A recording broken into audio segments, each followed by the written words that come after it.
விஜய் சித்ரா மே 2, 1992 அன்று சென்னையில் பிறந்தவர். அவரது இயற்பெயர் சித்ரா காமராஜ் என்பதாகும். விஜய் சித்ரா ஜஸ்டிஸ் பஷீர் அகமது சையத் பெண்கள் கல்லூரியில் MSc சைக்காலஜி முடித்தவர். விஜய் சித்ரா தனது குடும்பத்தின் நிதி நெருக்கடி காரணமாக பகுதி நேர வேலைகள் செய்து கொண்டே தனது படிப்பை நிறைவு செய்தவர். விஜய் சித்ரா ஒருமுறை காவலர் தேர்வும் எழுதியிருக்கிறார். விஜய் சித்ராவுக்கு மீடியா துறையில் நுழைய அவரது வீட்டில் கடும் எதிர்ப்பு இருந்தபோதும் இரவு நேர படப்பிடிப்புகளில் கலந்து கொண்டு பல அவமானங்களை கடந்து தனது விடாமுயற்சியால் மீடியா உலகில் தனக்கென ஒரு இடத்தை பிடித்தவர். விஜய் சித்ரா கலைஞர் டிவியில் மானாட மயிலாட நிகழ்ச்சியின் மூலம் தனது மீடியா வாழ்க்கையை தொடங்கியவர். மேலும் விஜய் சித்ரா மக்கள் டிவியில் சட்டம் சொல்வது என்ன, நொடிக்கு நொடி அதிரடி, ஊர் சுத்தலாம் வாங்க போன்ற நிகழ்ச்சிகளை தொகுத்து வழங்கியவர். விஜய் சித்ராவின் இயல்பான நகைச்சுவையான பேச்சும் துடிப்பான குணமும் பார்வையாளர்களை வெகுவாக கவர்ந்தது. மேலும் விஜய் சித்ரா தொகுத்து வழங்கிய ஜிம் ஜங் சுக் மற்றும் அஞ்சரை பெற்றி போன்ற நிகழ்ச்சிகளும் மக்களிடையே பெரும் வரவேற்பை பெற்றன. மேலும் விஜய் சித்ரா விஜய் டிவியில் ஒளிபரப்பான பாண்டியன் ஸ்டோர்ஸ் நிகழ்ச்சியில் முல்லை என்ற கதாபாத்திரத்தில் நடித்தது அவரது வாழ்க்கையின் மிகப்பெரிய திருப்பு முனையாக அமைந்தது. விஜய் சித்ராவின் இயல்பான கிராமப்புற பேச்சு மக்களிடையே பெரிய வரவேற்பை பெற்றன. முல்லை கதாபாத்திரம் அவரது ரசிகர்களின் மனதில் பக்கத்தை விட்டு பெண் போல உணர வைத்தது.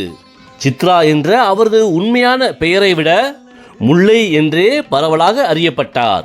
மேலும் விஜய் சித்ரா சமூக வலைத்தளங்களில் மிகவும் சுறுசுறுப்பாக இருந்தவர். தனது ரசிகர்களுடன் நேரடியாக உரையாடுவதோடு தனது வாழ்க்கை, படப்பிடிப்பு அனுபவங்கள், நகைச்சுவையான வீடியோக்களை பகிர்ந்து கொள்வார். விஜய் சித்ராவின் கடைசி லைவ் வீடியோ கூட நான் ஹோட்டல் அறையிலிருந்து பேசுகிறேன் என்பதை நகைச்சுவையாக குறிப்பிட்டார். சித்ரா இறந்த பிறகு கால்ஸ் என்ற திரைப்படத்தில் அவர் நடித்திருந்த பகுதி வெளியானது. அதில் ஒரு காட்சியில் சித்ரா இறுதியாக அணிந்திருந்த அதே நைட்டியை அணிந்திருப்பார். அந்த காட்சியை படமாக்கிய பிறகு அந்த நைட்டி அவருக்கு மிகவும் பிடித்திருந்ததால் அதை கேட்டு வாங்கி கொண்டாராம். இந்த சிறிய விஷயம் கூட விஜய் சித்ரா இறந்த பிறகு அவரது ரசிகர்கள் மற்றும் சக கலைஞர்கள் மத்தியில் பெரும் சோகத்தை ஏற்படுத்தியது. விஜய் சித்ரா தனது கடின உழைப்பு, இயல்பான குணம் மற்றும் நகைச்சுவை உணர்வால் கோடிக்கணக்கான ரசிகர்களின் இதயங்களை வென்றவர்.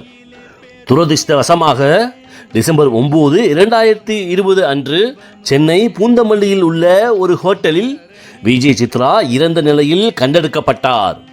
விஜய் சித்ராவின் மரணம் தமிழகம் முழுவதும் பெரும் அதிர்ச்சியையும் சோகத்தையும் ஏற்படுத்தியது. அவரது மரணத்திற்கான காரணங்கள் குறித்து பல விசாரணைகள் மேற்கொள்ளப்பட்டன. சித்ராவின் கணவர் ஹேம்நாத் ரவி விஜய் சித்ராவுடன் அடிக்கடி சண்டையிட்டதாகவும் அவரது தொழில் வாழ்க்கை குறித்து சந்தேகப்பட்டதாகவும் காவல்துறை விசாரணையில் தெரிய வந்தது. சித்ராவின் தாய் உட்பட அவரது குடும்பத்தினர்கள் மற்றும் நண்பர்கள் ஹேம்நாத்தின் தொடர்ச்சியான துன்புறுத்தலே சித்ராவின் மன அழுத்தத்திற்கும் தற்கொலைக்கும் காரணம் என்று குற்றம் சாட்டினர். இதன் அடிப்படையில் தற்கொலைக்கு தூண்டியதாக கூறி ஹேம்நாத் கைது செய்யப்பட்டார். விஜய் சித்ரா தனது கணவர் மற்றும் குடும்பத்தினரால் ஏற்பட்ட மன அழுத்தத்தால் பாதிக்கப்பட்டிருந்ததாக அவரது தோழிகள் சிலர் தெரிவித்திருந்தனர். சித்ராவின் தாய் ஹேம்நாத்தை விட்டு பிரிந்து வர சித்ராவிடம் வற்புறுத்தியதாகவும் இது இருவருக்கும் இடையே மேலும் மன உளைச்சலை ஏற்படுத்தி இருக்கலாம் என்றும் கூறப்பட்டது. விஜய் சித்ராவின் வழக்கு பல ஆண்டுகள் விசாரணைக்கு உட்படுத்தப்பட்டது. இறுதியில் ஹேம்நாத் உள்ளிட்ட 7 பேர் மீது கொலை அல்லது தற்கொலைக்கு தூண்டியது என்று நிரூபிக்க போதுமான ஆதாரங்கள் இல்லை என்று கூறி நீதிமன்றம் அவர்களை விடுதலை செய்தது. விஜய் சித்ராவின் மரணம் தற்கொலை என உறுதியானாலும் அதற்கு வழிவகுத்த காரணங்கள் குறித்து அதிகாரப்பூர்வமான மற்றும் தெளிவான முடிவு இதுவரை வெளியாகவில்லை. காவல்துறையின் அறிக்கைகள் மற்றும் குடும்பத்தாரின் குற்றச்சாட்டுகள் விஜய் சித்ராவின் மரணத்திற்கு பின்னால் இருந்த மன அழுத்தத்தையும் உறவு சிக்கல்களையும் சுட்டிக்காட்டினாலும் அந்த மரணத்திற்கான உண்மையான காரணங்கள் இன்றும் மர்மமாகவே இருக்கின்றன. விஜய் சித்ரா தனது புன்னகை மற்றும் மகிழ்ச்சியான தோற்றத்தால் லட்சக்கணக்கான ரசிகர்களை மகிழ்வித்தவர். ஆனால் விஜய் சித்ராவின் தனிப்பட்ட வாழ்க்கையில் பல பிரச்சனைகள் இருந்தன. இது ஒருவரின் வெளித்தோற்றத்தை வைத்துக்கொண்டு அவரது மனநிலையை எடை போடக்கூடாது என்பதை காட்டுகிறது. விஜய் சித்ராவின் வாழ்க்கை மற்றவர்களுக்கு ஊக்கமளிப்பதோடு மனநல பிரச்சனைகளின் தீவிரத்தை நமக்கு உணர்த்தும் ஒரு எச்சரிக்கையாகவும் இருக்கிறது. விஜய் சித்ரா உளவியல் படித்திருந்தாலும் அவரது வாழ்க்கையில் ஏற்பட்ட தனிப்பட்ட சிக்கல்களும் மன அழுத்தமும் அவரை தற்கொலைக்கு தூண்டியிருக்கிறது.